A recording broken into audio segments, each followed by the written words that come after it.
こんにちは、フローリストシンです。葬儀には欠かせなくなった聖火祭壇ですが、聖火祭壇のどこを見て選べばいいのかわからない人は多いと思います。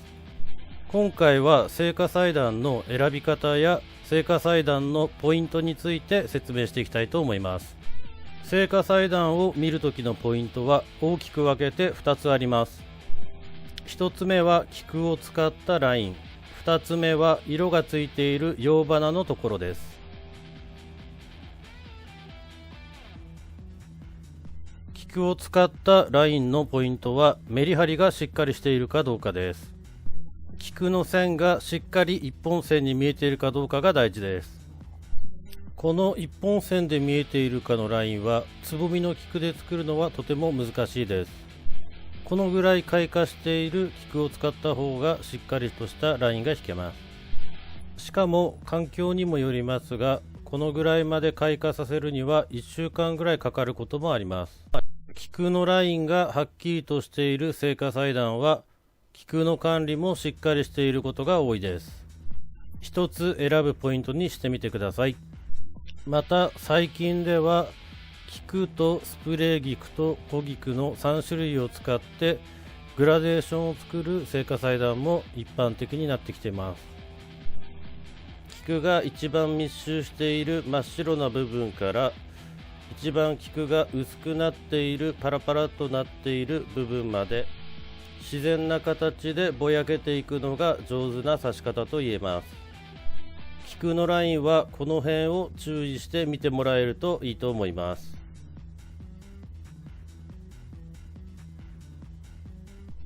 菊以外で色のついた花のことを業界では陽花や色花と言います。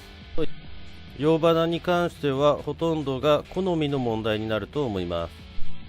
好みの色合いを言えば理想に近い聖火祭壇を作ってもらえると思いますが、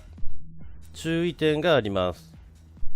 色合いの指定はできれば2色から3色ぐらいが理想です。地域にも左右されますが、花の市場では流通が多い色合いというものがあります。比較的白やピンク、黄色などは流通量が多いですが、紫色などは少し流通が少なくなります。また青い花を入れたいという方もいるんですけれども、青い花の種類はとても少ないです。また葬儀の斎場は空調が整っているので冷房や暖房が効いていることが多いです。陽花の種類にもよりますが、その環境に適さない花もたくさんあります。また好きな花を入れてほしいという要望もよく聞きます。お花の値段というのは市場でその日その日で変わっています。技術も進歩しているので冬にひまわりを仕入れることもできます。ただし旬を外している花は持ちも悪く値段も高いため、お花を指定すると聖火祭壇がスカスカになってしまったり、聖火祭壇の大きさが縮小してしまうこともあります。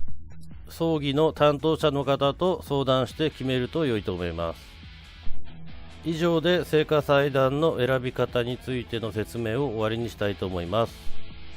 菊のラインを見るときはしっかりとメリハリがついているかどうか、菊のグラデーションを見るときは濃い部分から薄い部分へ自然な形でぼやけているかどうか、陽花については自分の好みの色合いを2種類3種類ぐらいで選ぶ、入れてほしい花が今の旬に合っているかどうかを担当者に確認をする、この4点を注意しながら聖火祭壇を見ていただけるといいと思います。この動画で少しでも聖火祭壇のことが分かっていただけたら嬉しいです。よかったら高評価、チャンネル登録、コメントの方よろしくお願いします。最後までご視聴ありがとうございました。